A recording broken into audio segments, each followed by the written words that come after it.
네, 우리 수고해 주신 아버지와 따님께 감사의 박수 올리겠습니다. 네.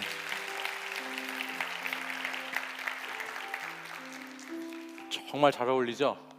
네, 저는 진짜 부녀 지나가는 것 같처럼 너무너무 잘 어울려서 깜짝 놀랐어요. 여러분, 사순절 특세가 계속 진행 중에 있습니다. 네, 알고 계세요? 네, 우리 청년교구에서 매일 한 50명 정도 새벽을 깨우면서 이 새벽 기도에 참여하고 있는데요. 그동안에 못 나오셨더라도 새벽을 한번 깨워 보십시오. 제가 지난주에 말씀드렸지만 새벽은 전환의 시간입니다. 어두움이 물러가고 빛이 떠오르는 시간. 우리의 삶에 여러 가지 어두운 문제들, 어려움들, 환난과 고난이 있다면 이 새벽을 깨우는 걸 통해서 빛으로 오신 예수 그리스도를 만나시는 복된 시간이 되시기를 간절히 바랍니다. 그리고 돌아오는 토요일은 우리 청년교구 특성이 있습니다.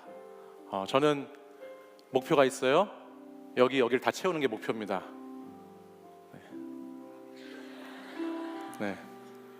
돌아오는 토요일 새벽을 깨우셔서 함께 하나님 찬양하고 하나님 높여드리고 우리가 이 고난주간을 기다리는 시간, 주님의 십자가와 부활을 기다리는 시간을 잘 맞이했으면 좋겠습니다. 돌아오는 토요일 24일 아침 새벽 5시 다 오실 거죠? 네, 오실 분들만 크게 아멘 해보겠습니다. 오실 건가요? 네, 안 한 사람 있어요? 네, 꼭 오세요. 토요일입니다. 매주 제가 결혼식에 다니고 있습니다. 네, 3월달 매주 결혼식에 가서 우리 결혼하는 청년들을 축하해주고 있는데 오늘은 결혼 축하할 분은 없지만 오늘은 예수님과 거룩한 혼인 예식을 올린 세례 받으신 분들이 있어요. 제가 그분들을 한번 축하해드리고 싶은데 오늘 세례 받은 청년들 한번 자리에서 일어나 보실까요? 네, 우리 세례 받은 청년들 여러분 이렇게 주위에 있습니다. 우리 이 청년들 한번 축복해 줬으면 좋겠습니다. 사랑합니다. 축복합니다.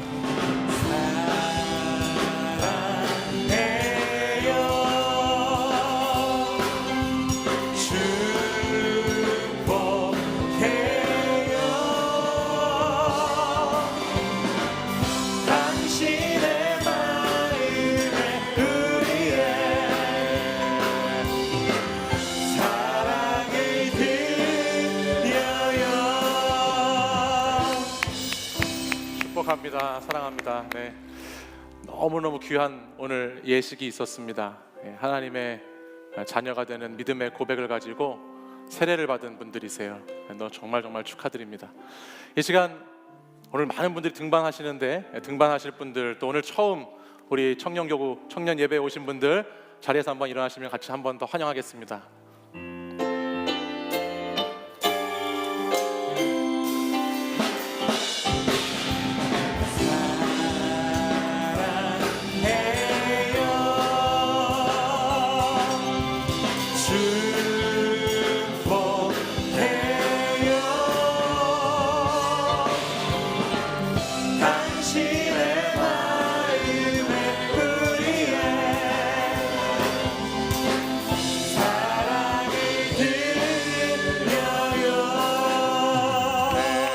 축복합니다. 감사합니다. 네, 감사합니다. 다 함께 자리에서 일어나셔서 오늘 주신 하나님 말씀 같이 보겠습니다. 오늘 우리에게 주신 하나님 말씀은 예레미야애가 3장 25절에서 33절까지의 말씀입니다. 저와 한 절씩 오늘 하나님 말씀을 교독하겠습니다. 기다리는 자들에게나 구하는 영혼들에게 여호와는 선하시도다. 사람은 젊었을 때에 멍에를 매는 것이 좋으니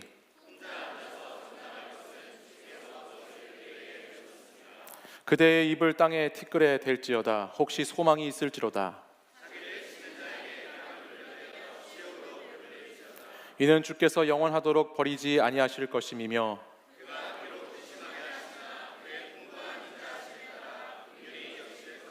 함께 읽습니다.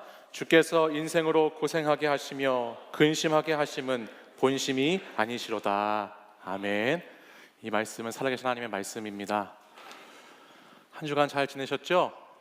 지난주 저에게 카톡에 이런 카톡이 하나가 왔는데요. 여자들의 카톡 심리라는 제목의 글이었어요. 여자들이 카톡에다가 글을 쓰는데 오빠라고 쓰잖아요. 그래서 물결 표시를 길게 하는 것은 무슨 뜻인가? 그 물결 표시만큼 나는 무언가를 너한테 원한다라는 뜻이래요. 그래서 그런 이야기도 있고, 또 뭐해라고 묻는 것은 나에게 시간을 좀 할애해달라라는 뜻이라고 그래요. 이거 어때? 라는 뜻은 사달라는 뜻이고, 이거 요즘에 인기래라는 것은 사달라는 뜻이고, 배고프다라는 것은 사달라는 뜻이고, 사고 싶은데 비싸다라는 것은 너가 사달라는 뜻이고, 어디에 뭐가 맛있다더라라는 것은 오늘 당장 사와라라는 뜻이랍니다. 제가 이걸 보면서 참 저희 아내에게 미안했습니다.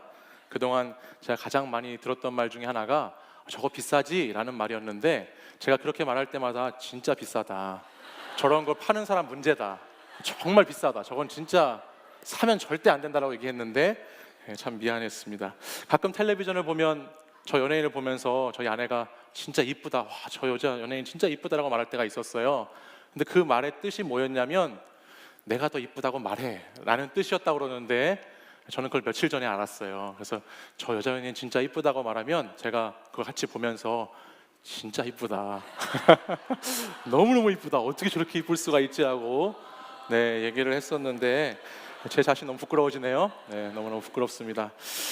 자매들의 카톡이나 문자에 담긴 의미들을 우리 치유하는 교회 형제분들은 잘 파악하시기를 간절히 기도합니다.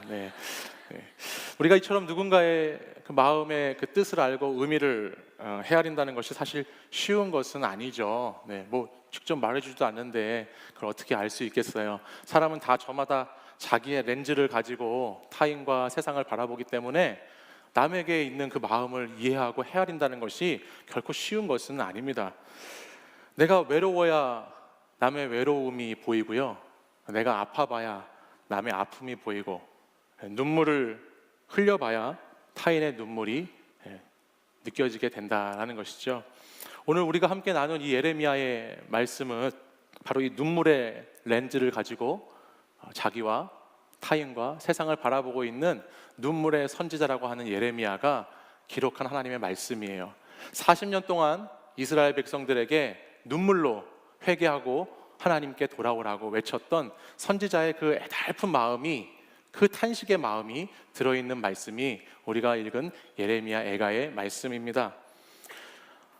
1장 1절, 2장 1절, 4장 1절 계속해서 이 예레미야는 슬프다라는 단어를 사용하면서 자신이 얼마나 마음이 아픈지, 자기 민족의 소망이었던 예루살렘 성이 무너져 버리고 자기들이 정말로 하나님께 택함받은 사람이어서 너무너무 축복받았던 민족이었는데 그 사람들이 바벨론의 포로가 되어서 이방 나라에 끌려가게 되는 그런 모습을 보면서 슬프다라는 단어로 계속해서 말씀을 전달하고 있는 것을 보게 됩니다.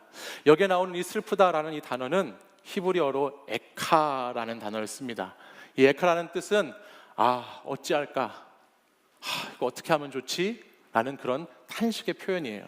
그러니까는 예레미야는 자신의 민족이, 자기와 자기의 가족과 이웃들이 이방의 바벨론의 포로가 돼서 질질 끌려가는 그 장면을 보면서 자신들이 그토록 철저하게 너무너무 견고하게 쌓았다고 생각했던 그 예루살렘 성이 와르르 무너지는 것을 보면서 슬프다, 에카, 어찌할꼬라고 하면서 자신의 그 마음 아픈 비참한 심정을 이 예레미야 애가라고 하는, 이 애가가 눈물의 노래라는 뜻이잖아요. 그러니까는 그 슬픈 노래를 지었다라는 것이죠. 당시 예레미야가 활동하던 시대는 정말로 참 어렵고 비참한 시대였다고 합니다. 왜냐하면 이스라엘 백성들이, 여러분, 선민 사상이라는 것을 갖고 있잖아요. 이스라엘 백성들은 자기들이 하나님께 택함 받았다, 나는 하나님께 택함 받은 백성이다라는 선민 사상을 가지고 있어요. 근데 창세기 말씀에 나오는 이 아브라함의 축복처럼 내가 너를 축복하는 자에게는 복을 내리고 너를 저주하는 자에게는 저주하겠다라는 이 말씀처럼 이스라엘은 딱, 이 백성들은 내가 나야말로 이 온 세상에서 복의 중심이었는데, 내가 복의 뿌리고 근원이었는데 지금 그것이 무너져 버리게 되니까 참 슬프다라는 거예요. 뿐만 아니라 이들에게는 그 복을 누릴 수 있는 장소도 있었어요. 특별히 선택된 장소, 그 장소가 어디냐면 예루살렘이에요. 그 복을 누려서 하나님의 그 복이 가득한 곳, 하나님의 영광과 하나님의 임재로 충만해서 이곳은 그 누구도 감히 넘볼 수 없고, 이 예루살렘 성은 너무너무 하나님의 은혜가 충만해서 견고해서 절대로 무너지지 않을 것이라고 생각했던 예루살렘이라는 성도 있었습니다. 예루살렘에서 이 살렘이라고 하는 뜻이 평화라고 하는 뜻인데, 예루살렘, 평화의 도시라고 하는, 날마다 하나님이 보호해 주시고 하나님이 임재해 주셔서 평화롭고 아무 문제 없는 이 성이라고 하는 이 성이 지금 예루살렘인데 그것이 무너져 버리게 되는 상황 가운데 예레미야는 너무너무 가슴이 아파했다라는 것을 알 수 있습니다. 안타깝게도 이 이스라엘 백성들은 하나님의 주권적인 선택을 받았던 그런 민족이었지만, 절대로 무너지지 않을 것 같았던 예루살렘에 살았던 사람들이었지만, 완전히 그것이 끊어지고 파괴되고 완전히 무너져 버리는 그런 상황과 마주하게 되었다는 겁니다. 하나님을 떠나서 죄악 가운데 살면서, 많은 죄악 가운데 하나님을 떠나서 자기 마음대로 살면서도 나는 이스라엘 백성이니까, 나는 이 보험을 갖고 있으니까 괜찮을 거야, 나는 예루살렘 성 안에 살고 있으니까, 나는 이 부적을 갖고 있으니까 괜찮을 거야, 나는 아무 문제가 없을 거야, 나는 전혀 별다른 어려움이 없을 거야 라고 그렇게 안일하게 안주하고 있던 이 이스라엘 백성들에게 하나님의 심판이 드리워지기 시작하니까 이들은 정말 주체할 수 없는 혼란과 아픔 가운데 빠져서 지내게 되었다라는 것이죠. 사실 저는 오늘 이 본문의 말씀을 묵상하면서 조금 당황하고 사실 좀 놀랐습니다. 지금 이제 우리가 예레미야, 여러분들 혹시 매일 성경을 묵상하고 있는 분들은 예레미야 2장까지 이렇게 3장, 오늘 3장 이 본문까지 쭉 지난주에 묵상을 해오셨을 텐데, 이 말씀을 묵상하면서 조금 다들 느끼셨을 것 같아요. 하나님이 참 사랑의 하나님이시고 하나님이 참 은혜의 하나님이신데, 하나님이 계속해서 반복해서 너무너무나 무서운 심판과 경고와 징벌에 대한 말씀을 계속해서 하고 있다는 것을 이 예레미야 애가 본문을 통해서 알게 되기 때문이에요. 제가 2장 말씀을 읽으면서 이렇게 밑줄을 쳐봤어요. 제가 놀랐던 단어들에게 밑줄을 쳐봤는데 그런 것들이 이런 겁니다. 하나님께서 진노하셨다고 합니다. 그래서 삼키고 노하사 허물어 불사르고 무너뜨리고 버리시고 미워하고 통곡하게 하시고 파괴하고, 이런 단어들이 계속해서 등장하고 있어요. 하나님이 진노하셔서 다 무너뜨려 버리신다는 단어가 계속 반복적으로 나오면서 이스라엘 백성들과 그 예루살렘 성을 파괴하고 있는 모습을 이렇게 보여줍니다. 그때 바로 예레미야가 2장 11절과 같은 말씀을 이렇게 기록하고 있는 거예요. 한번 같이 읽어볼까요? 예레미야의 고백인데요, 함께 읽어보겠습니다. 시작. 내 눈이 눈물에 상하며 내 창자가 끊어지며 내 간이 땅에 쏟아졌으니 이는 딸 내 백성이 패망하여 어린 자녀와 젖 먹는 아이들이 성읍 길거리에 기절함이로다. 아멘. 내 백성이 망했다라는 것입니다. 내 백성이 완전히 하나님 진노하심 때문에 망해버려서 지금 자식들과 아기들이 기절에 나가 떨어지고 있다라고 말하고 있어요. 얼마나 그것이 고통스러운지 지금 자신의 창자가 터져서 쏟아지는 것 같은 아픔을 느끼고 있다고, 내 창자가 바깥으로 튀어나와서 막 쏟아져 흘러가는 그런 아픔 가운데, 그런 미어지는 가슴 아픈 경험을 하고 있다라고 예레미야가 기록하고 있다는 거예요. 얼마나 하나님의 심판이 크고 무서운지 그렇게 말씀을 적고 있어요. 이어지는 3장에도 보면 계속해서 이런 하나님의 분노의 말씀이 등장합니다. 이렇게 기록되어 있습니다. 나를 치시고 쇠하게 하시고 뼈를 꺾으시고 빠져나가지 못하게 하시고 무겁게 하시고 죽임까지 너에게 하셨다라는 말씀이 계속해서 등장합니다. 3장 8절에는 이렇게 기록되어 있습니다. 우리 3장 8절도 읽어볼까요? 읽겠습니다. 시작. 내가 부르짖어 도움을 구하나 내 기도를 물리치시며. 무슨 말씀이에요? 내가 하나님 아버지 앞에서 살려달라고, 제발 좀 도와달라고 소리 높여서 구하고 부르짖어도 울부짖어도 하나님께서는 그 기도를 응답해 주셨나요? 아니요. 그 기도를 물리치고 계시다라는 거예요. 그 기도를 무시하신다는 거예요. 여러분, 이런 말씀 읽어보셨어요? 날마다 우리가 좋아하고 읽는 말씀은 구하라 그러면 너희에게 주실 것이고, 찾으라 그러면 찾아낼 것이고, 두드리라 그러면 열릴 것이다 라는 말씀만, 하나님만 그렇게 생각했지 오늘 우리가 울부짖어 기도할 때에 그 기도를 물리치시는 하나님을 여러분 만나본 적이 있으시냐는 거예요. 제가 이 예레미야의 말씀을 가지고 우리 청년 리더들하고 나눔을 했거든요. 청년 리더 모임에서 나눔을 하는데 한 청년이 그러더라고요. 지난주로 돌아가고 싶다고. 지난주에까지는 우리가 나누었던 묵상했던 사도행전 말씀은 참 좋았다는 거예요. 사도행전은 참 은혜가 있었는데 이 예레미야 애가 오니까 계속해서 두들겨 맞는 것 같다고. 나 사도행전으로 돌아갈래 이렇게 하면서 막 사도행전 가고 싶다고 막 그러더라고요. 사도행전에서는 여러분 환난과 시험과 고난이 닥쳐도 어떻게 됐어요? 하나님께서 동행하여 주심으로 말미암아 그것이 회복되고 새롭게 변화되고 거기에서 다시 좋아지고 잘 되는 역사가 일어나니까 그 말씀은 우리에게 참 은혜가 되고 편하게 다가왔지만, 근데 이 예가의 말씀은 1장을 읽어도 계속 맞고 2장을 읽어도 다 파괴되고 무너져 버리고, 그런 말씀을 읽다 보니까 이게 참 묵상하고 적용하기가 어렵다라는 얘기를 저한테 했습니다. 그렇죠. 우리가 사실 좋은 말도 많이 들으면은 그게 귀에 거슬리게 되는데, 이렇게 계속해서 내가 너를 벌할 거야, 심판할 거야, 너 혼날 거야 라고 계속해서 잘못된 것을 지적하면 그 말씀을 잘 받아들이기는 여간 어려운 일이 아닙니다. 근데 여러분 꼭 기억하십시오. 한번 이런 거 한번 생각해 보세요. 여러분에게 있는 쓴소리, 귀에 거슬리는 말, 마음이 불편한 이야기도 잘 귀 기울여서 들어야 합니다. 특별히 청년의 때에 여러분들에게 하고 싶은 말은 신앙에 좋은 사람들의 말에 잘 귀를 기울여 들으십시오. 여러분이 듣기 편한 말, 기분 좋은 말, 위로의 말만 해주는 사람과 가까이 지내는 것보다는 예레미야와 같은 하나님의 목소리를 여러분에게 들려주는 사람에게 가까이 하시고 귀를 경청해 보십시오. 직구, 변화구, 강속구 다 여러분 그거 다 들어봐야 돼요. 어떠한 말이라도 내 기분 좋은 말만 듣는 것이 아니라 정말 나보다 더 열심히 말씀을 가까이 하는 사람, 나보다 더 열심히 기도하는 사람이 있으면 그 사람으로부터 오는 하나님의 음성에 귀 기울일 줄 알아야 한다는 것입니다. 좋은 말이 꼭 바른 말은 아닐 수 있습니다. 여러분이 듣고 싶어하는 그 말이 여러분이 들어야 하는 말은 아닐 수 있어요. 생각해 보세요. 여러분 이런 좋은 영적인 멘토들을 만나시고 이런 영적인 말씀에 경청하시는 여러분들이 되시기 바랍니다. 아무튼 리더 모임에서 이 선지자 예레미야의 외침에 많은 리더들이, 청년들이 부담을 느끼고 묵상하기가 참 어렵다라고 제게 이야기를 했습니다. 근데 바로 그 순간에 옆에 있던 한 자매가 바로 그 순간 자기는 아니라고, 자기는 이 말씀을 읽는데 너무 좋았다고 상큼발랄하게 얘기를 하는 거예요. 그래서 우리가 놀랐죠. 아니 어떻게 이렇게 조금 이 본문이 그런 본문이 아닌데 저렇게 얘기할 수 있을까. 근데 그 자매가 이런 얘기를 했어요. 진정한 로맨스의 끝은 헤어짐이다.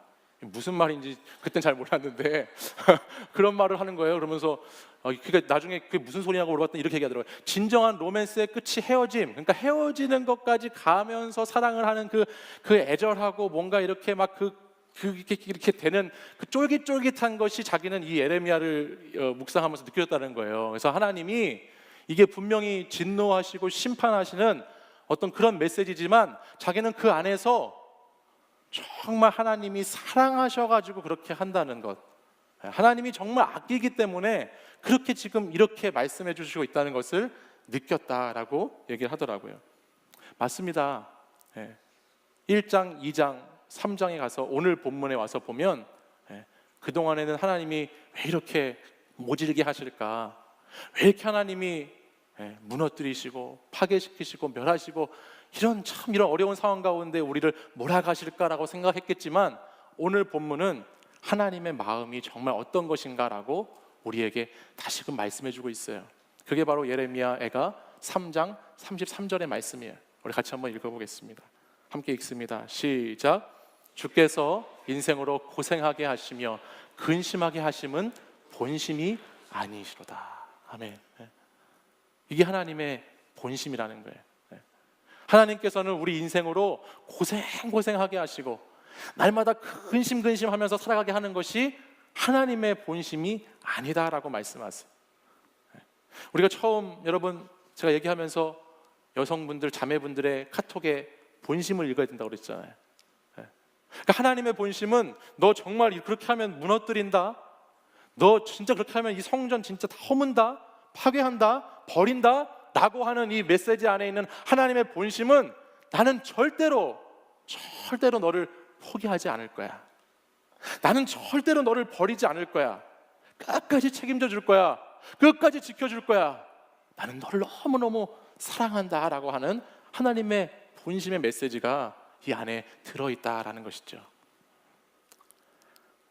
우리 로마서 8장 35절 이하의 말씀을 저와 한 절씩 한번 읽어볼까요? 제가 먼저 읽겠습니다. 같이 한 절씩 읽는 거예요. 누가 우리를 그리스도의 사랑에서 끊으리요? 환난이나 곤고나 박해나 기근이나 적신이나 위험이나 칼이랴.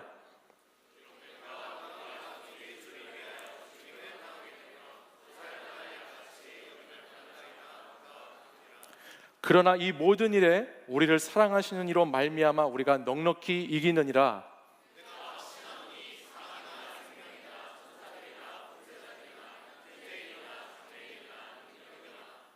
높음이나 깊음이나 다른 어떤 피조물이라도 함께 읽습니다. 우리를 우리 주 그리스도 예수 안에 있는 하나님의 사랑에서 끊을 수 없으리라. 아멘.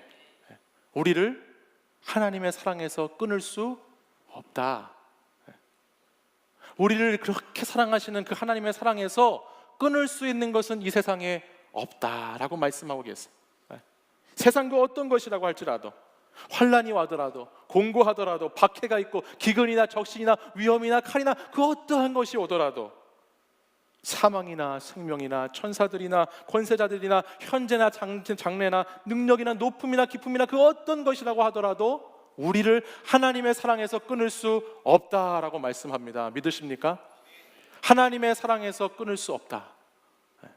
한번 따라해 볼까요? 하나님의 사랑에서 끊을 수 없습니다.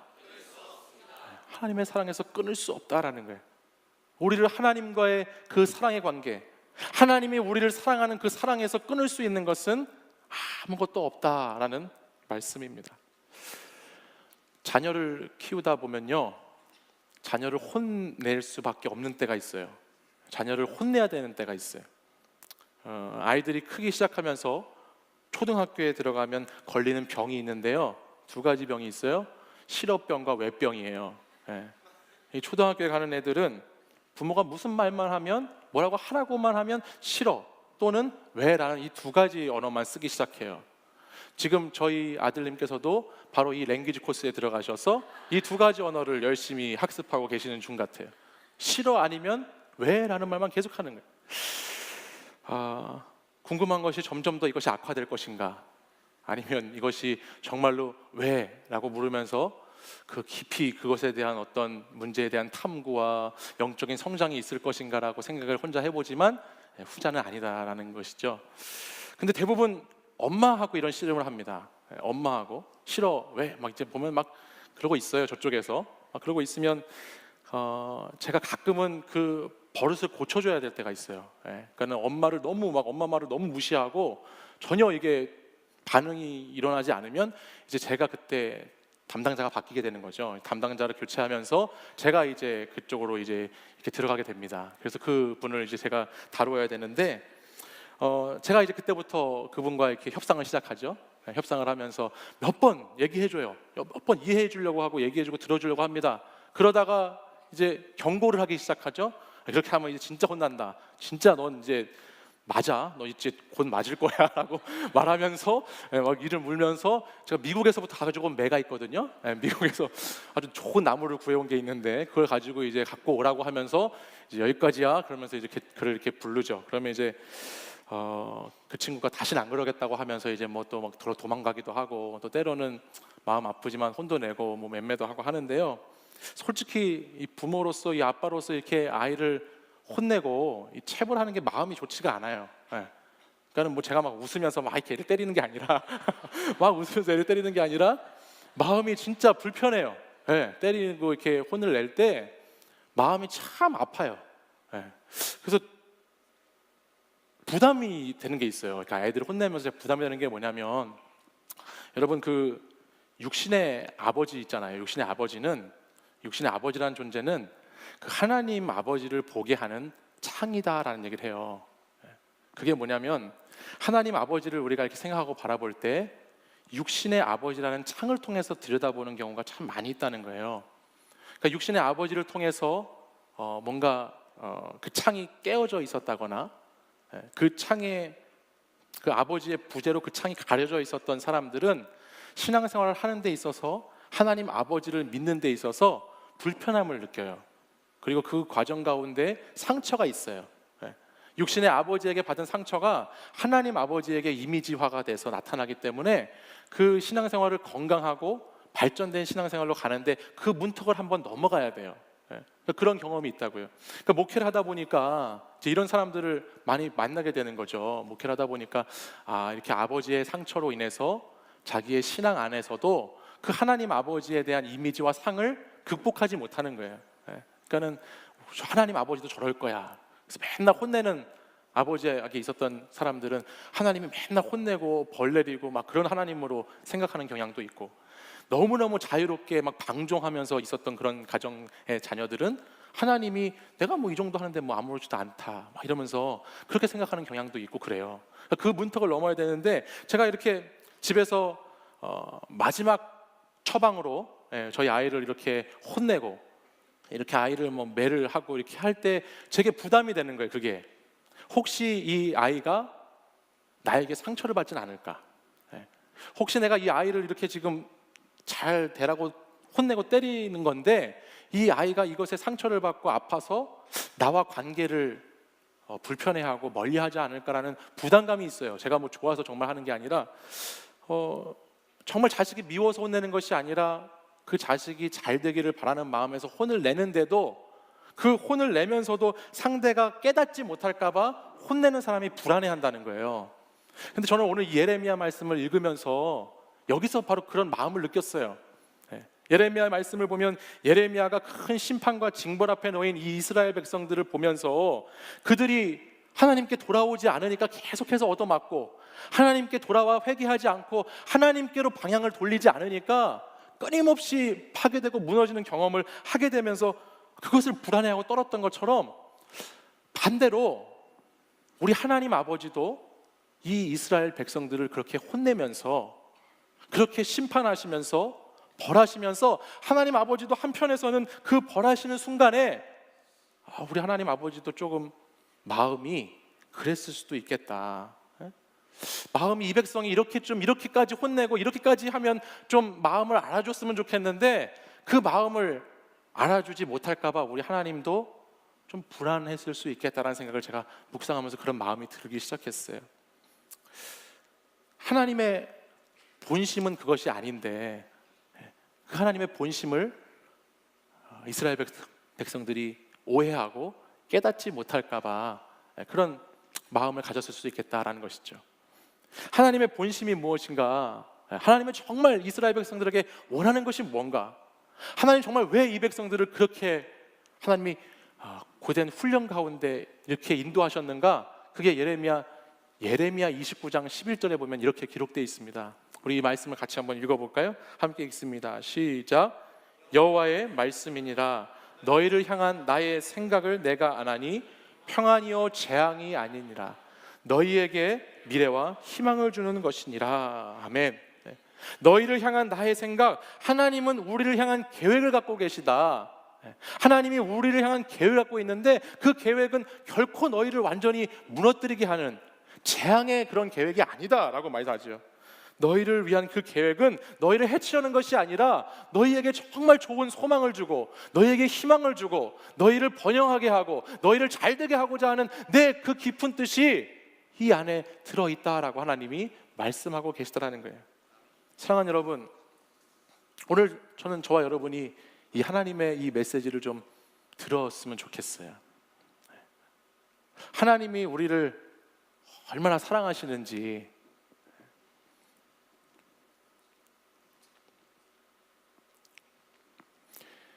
그 하나님의 사랑의 음성을 듣는 여러분들이 되셨으면 좋겠습니다. 그 사랑의 절정이 뭔지 아세요? 그 사랑의 절정이 어디에 나타나 있는 줄 여러분 아십니까? 그것이 바로 저 십자가에 나타나 있습니다. 하나님이 저와 여러분을 얼마나 사랑하시는지 그 사랑의 정점 클라이막스에 저 십자가가 놓여 있어요. 예수 그리스도의 십자가, 그 십자가로 자신의 아들을 내어줌으로써 우리를 구원하시기 위한 하나님의 적극적이고 능동적인 사랑의 행동이 시작되었죠. 우리가 이 십자가를 묵상하는 사순절 기간을 보내고 있습니다. 그리고 다음 주는 25일 그 주간부터는 고난 주간이 시작됩니다. 여러분, 이 기간에 좀 이 기간만이라도 하나님의 본심이 드러나 있는 저 십자가를 좀 묵상해 보시지 않으시겠습니까? 하나님이 여러분을 얼마나 사랑하시는지 저 십자가를 한번 깊이 생각해 보셨으면 좋겠습니다.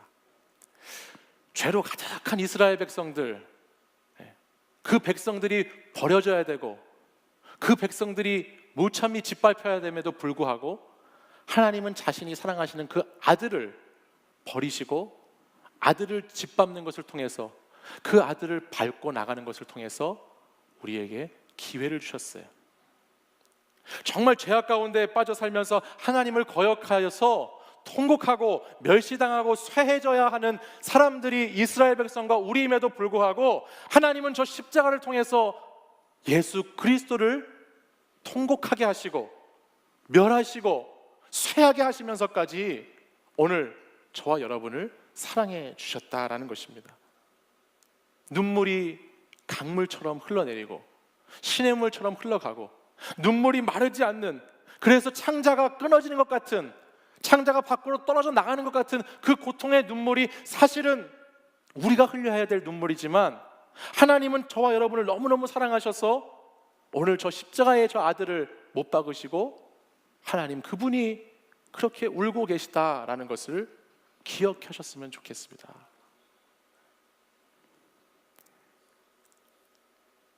이 세상에서 볼 수 없는 그 위대한 교환, 내가 달려야 하고 내가 죽어야 하고 내가 무너지고 파괴되어야 하는 그곳을 교환하신 하나님 아버지의 그 사랑, 그 십자가 보혈의 그 사랑과 그 능력과 그 십자가의 영성이 오늘 이곳에 예배드리는 여러분들에게 회복되어지시기를 간절히 소원합니다. 본심은요, 본심이라는 뜻 있잖아요. 제가 오늘 하나님의 본심 했는데, 본심은 처음부터 그대로 가지고 있는 마음이다라는 뜻이에요. 본심은 꾸밈이나 거짓이 없는 참 마음이다라는 뜻이에요. 처음부터 가지고 있던 그 마음, 꾸미고 거짓으로 사랑한 것이 아니라 처음부터 우리를 그렇게 사랑하셔서 자기 자신을 십자가에 못 박으면서까지 우리를 살리고자 하셨던 그 사랑의 본심이 오늘 저 십자가에 나타나 있습니다. 사랑하는 여러분, 그 십자가를 의지하고 십자가를 붙잡고 살아가는 한 주간, 또 이 사순절 기간 되시기를 간절히 바랍니다. 우리 말씀 두 절 더 읽어보겠습니다. 예레미야 3장 31절 32절 말씀 우리 마지막으로 같이 읽겠습니다. 이는 주께서 영원하도록 버리지 아니하실 것임이며 그가 비록 근심하게 하시나 그의 풍부한 인자하심에 따라 긍휼히 여기실 것임이라. 아멘. 오늘 하나님 마음이 잘 드러나 있습니다. 하나님의 본심이 어디 무엇인지 잘 말씀해주고 있습니다. 우리를 버리려고 하시는 것이 아니다라는 거예요. 하나님의 말씀은 우리를 근심하게 하려는 것이 아니다라고 말씀하고 있어요. 하나님의 본심은 우리에게 새로운 소망과 희망과 미래를 주기 위한 마음이다라고 성경은 기록하고 있습니다. 사랑하는 여러분, 이 시간 결코 변치 않고 거짓 없는 그 하나님의 사랑을 깨달아가는 여러분들이 되셨으면 좋겠어요. 하나님은 결코 이유 없이 고난과 고통을 주시는 분이 아니시라는 거예요. 십자가에 사랑하는 아들을 주시기까지 저와 여러분을 사랑하는 그 하나님은 정말 모든 것을 다 우리를 위해 주시기 원하시는 하나님이시다라는 것입니다. 너희를 향한 나의 생각을 내가 아나니 평안이요 재앙이 아니다. 너희에게 미래와 희망을 주겠다라고 오늘도 하나님은 말씀합니다. 이 다함 없는 하나님의 사랑, 이 신실하시고 놀라운 그 하나님의 사랑에 깊이 들어가는 그 영성을 가지고 하루하루를 살아가는 우리 청년 여러분들 되시기를 간절히 바랍니다. 우리 이 시간 자리에서 일어나셔서 우리 함께 찬양으로 고백하겠습니다.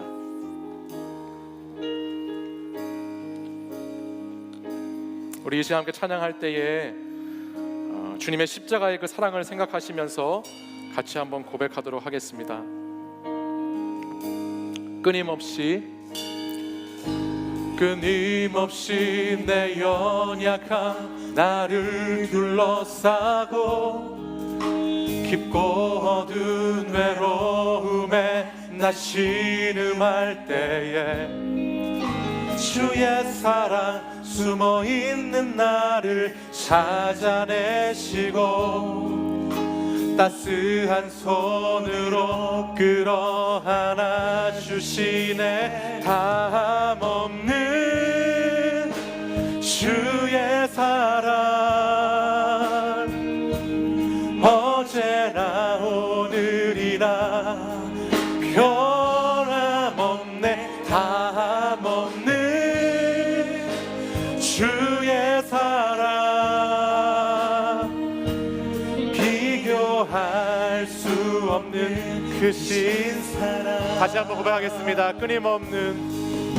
끊임없이 내 연약함 나를